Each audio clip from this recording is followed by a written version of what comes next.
So before we start building the schedule, there's a couple other things that are important.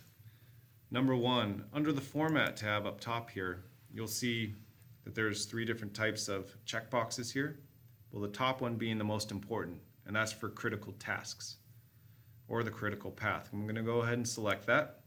And what that's going to show is it's always going to identify, as long as your schedule is properly linked and all the logic is in place, this is always going to show the critical path on the project, which means any activity that does not have the ability to shift or delay without impacting the finish date.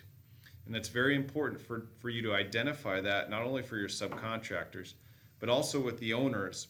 So should there be a delay on a project, everyone is aware of the impact up front.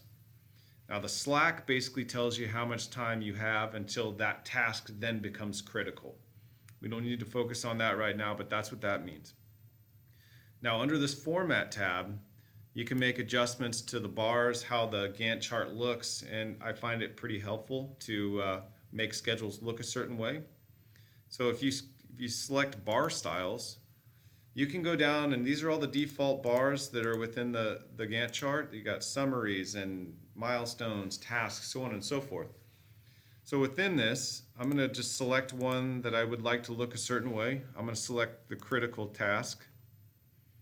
And within the text tab, I want the left side of the bar to be the start date. Type in start. And I'd like the right side to be the name or the activity name. You can insert stuff for the top, the bottom, inside, however you want it to look, but I like to keep it fairly simple and standardized across the board. I hit OK, and you'll see once I type in the first activity,